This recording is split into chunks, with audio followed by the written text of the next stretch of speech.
Ito na po yung ating NK6410 na 23 days. Tinanim po natin ito ng March 25. 4 times na po itong napatubigan. At persado po siyang lumaki.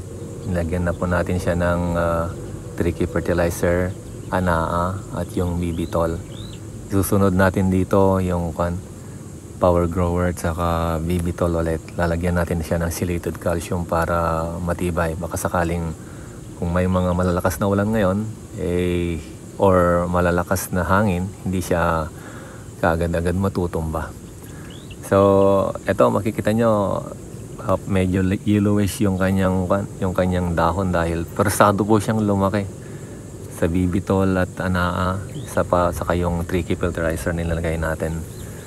At ito, gagawin nating weekly yung application ng foliar para medyo makabol siya. Napakainit. Saka dati yung ating mais noong yung mga nagtanim tayo ng ng November, umabot po ng 1 metro yung kanyang dahon, yung haba niya. Ngayon hindi po ito haba, lang po siya, kalahating metro lang po yung haba ng kanyang dahon. Talagang nahihirapang lumaki. Pero ganun pa man, hindi po tayo natakot o hindi po tayo nag-atubili na magtanim ulit. Hello! Welcome to Tech Pop-Up, the Smart Learner channel. We educate intelligent farmers and provide effective solutions to your problems.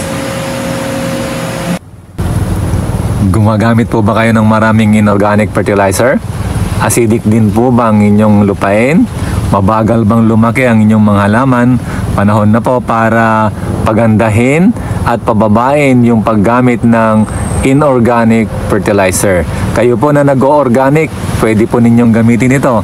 Kayo po na natatakot sa mga insecticide, natatakot sa mga iba't iba pang mga chemical na inilalagay sa halaman, pwede po sa inyo ito. Tayo po ay gumagamit ng probiotics o itong lactobacillus lactic acid.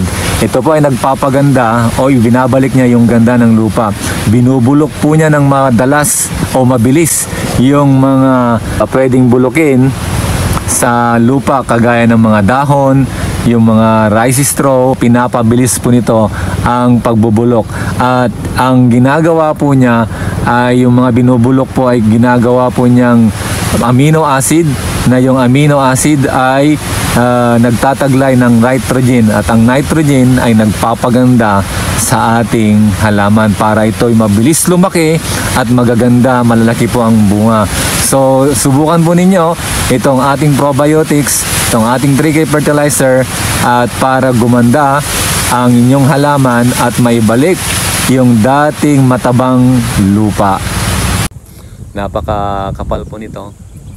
Yung mga dating nagtanim po yung pinagtanim natin po. Pero yung isa, dahil iba yung nagtanim, medyo manipis po siya. May mga uod din po itong NK6410 BIP. Pero hindi ko alam kung ito yung NK6410 or baka ito yung 8282. Ayan o, yung uod. Yung 8282 na Dical. Kasi may mga, ito yung dating tinanong ko ng 8282. So baka ito yung ito yung Dical 8282 na tumubo. Pagka ani kasi natin ito, pinatubigan natin agad at saka pinaaraw. Ito po, ito yung Pau Fall Armyworm. Yan. Pero hindi ako nag-spray ng pamatay uod dito. Ayan o, alam ko dito yung pero maganda dahil parang nagsilbing refuge na yung 8282. Yung mga iba binunot ko, pero may mga nahalo pa ring 8282 dito. Ito ngayon after 10 days o 10 days tataka tayo magpapatubig. Kaya nga pala yung mga nagtatanong sa atin na yung mahirap patayin yung damo. Ganito po kapag summer, kapag ngayong April 18 po ngayon, yan ang dami ng damo. Sinisprayan na po natin ito ng glyphosate, silhouette at saka yung sulfate, pero maraming natira. Plano ko itong doblehin, pero mag-spray muna ako dito ng foliar fertilizer para dire-diretso yung kanyang paglaki. Eto, tingnan nyo, yellowish yung kanyang kulay dahil persado po siyang lumaki. Alam kong maraming hindi nagtanim ng mais ngayon dahil una, El Nino. Dito nga sa amin mahirap ang patubig, talagang napakalalim na po ng water level dito, saka mahirap sipsipin ng water pump. Pero ganun pa man, nag-try pa rin tayo, baka sakaling itong mga susunod na araw ay uulan na. Yan po yung dyan sa kabila, nauna po sila ng 2 weeks yata sa atin, pero malapit na ngayong banyan, malapit ng mamulaklak. Madalang silang magpatubig, hindi po kagaya natin.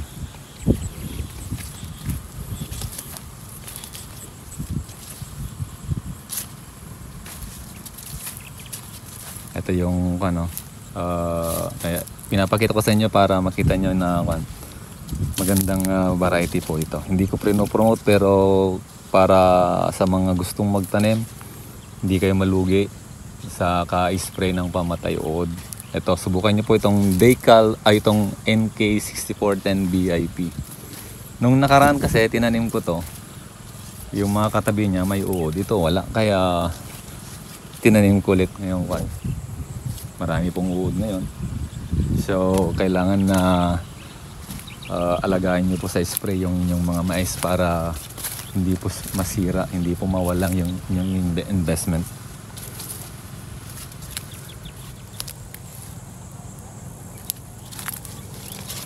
Sa mga farmers na bumili po sa atin ng mga foliar fertilizer na hindi po tumama or hindi po nag-succeed, mulit po kayo. Wag po kayong panghinaan o wag kayong mawalan ng pag-asa. Ganyan po talaga, part ng pag-aaral natin yung malugi, yung talagang hindi tayo mag-succeed. Pero kung titigil po kayo, mawawalan kayo ng parang tiwala o pag-asa, hindi po magiging maganda yung buhay nyo bilang farmer. Sa atin bilang farmer, inuulit-ulit ko na talagang naranasan po natin yan. Maraming beses po tayong nalugi, pero pagkaraan ng mga karanasan yon, eto, nakabangon na. At talagang nakikita natin yung ito, halos naipasyal ko na kayo sa ating maisan. Talagang makikita ko na maganda.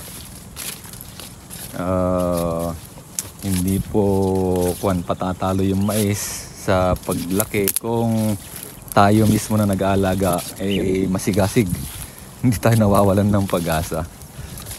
Ayan. Itong natin, papakita ko sa inyo yung katabi po natin na nauna sa atin ng 1 linggo, pero malalampasan na ng ating mais. Makapal yung dahon ng ating mais. Ito hindi. Tapos ginawa dito yung double row. Ganyan. Pag tag-ulan pwede po siguro ito, pero kapag baka may gumagawa sa inyo ng ganito, pag ganitong tag-init, mahirapan po yung mais nyo. Po ito, dahil limbawa ito, yan po, yan. Ito kasi dry, ito yung dry. Yan lang yung mababa sa pagpapatubigan. Ngayon, pag padadaanin yung tubig dyan, siguro it will last for about 3 to 4 days or pero hindi masyadong tatagal, kasi yung portion na yan, nadadaanan ng tubig sa gitna, yung kanal na yan, may kanal yan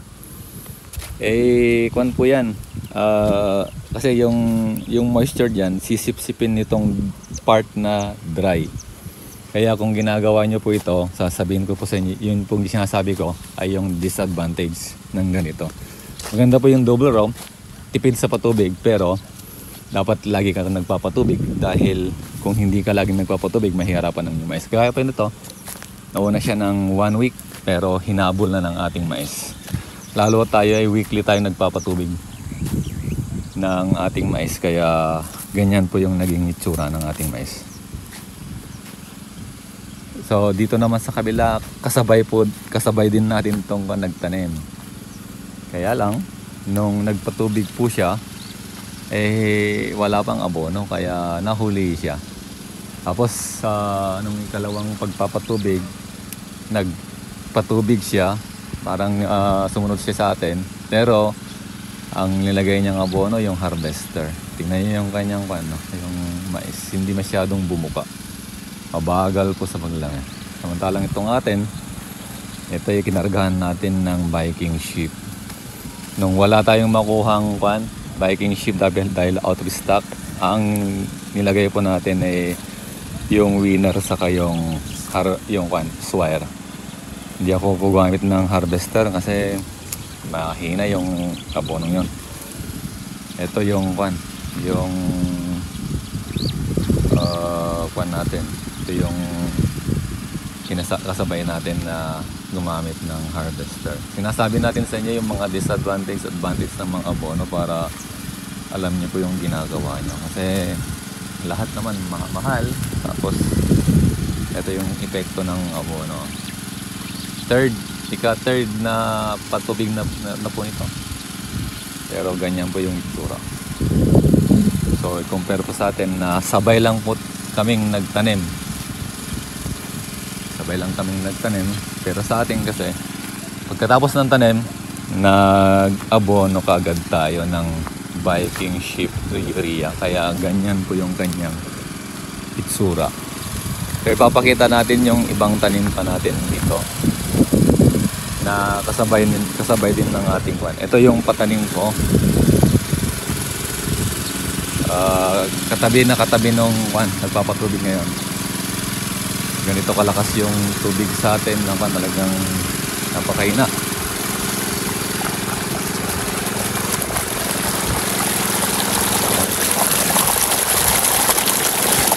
Pero okay na pa rin po yan. Ito yung ating NK6410B din to. Ito yung dating tinamnan natin ng sibuyas. So itong parting ito at saka ito, sabay lang silang nagtanim. Nagtanim sila na hindi nagpatubig yung nagsabay sila na nagtanim pero hindi yung kagaya ko dati na pinatubigan ko muna bago ako nagpa-araro. Ito, pinaararo na nila, tinamnan, tapos ito inabonohan, tapos pinatubigan. Ito, pinatubigan pagkatapos ng 1 week, saka inabonohan. So, ganyan yung po yung kanyang itsura. Ito, malayo na po siya dahil maganda yung abono na nailagay. Talagang iba kasi yung epekto ng Viking sheep urea. Ganito po yung kanyang itsura, no? Talagang napaka-berde na po siya. Naabonohan na po ito ng pangalawang beses. So, pinapakita po natin ito para magkaroon kayo ng dagdag kaalaman sa pagtatanim ng mais. Kung hindi pa kayo nakasubscribe sa ating channel, mag-subscribe po kayo. Baka hindi na po ninyo mahanap ulit yung ating mga video. So kung sa palagay niyo makakatulong sa inyo yung ating mga sinasabi, subscribe po kayo. At mas maganda, mag-join po kayo sa ating channel para mas dumami yung inyong mga matututunan. Hindi po natin sinasabi lahat sa mga video natin, pero sa mga nag-join, kumpleto po, maganda po yung mga sinasabi natin para maturuan po kayo ng mahusay at maganda. Maraming salamat sa inyong panonood. God bless po.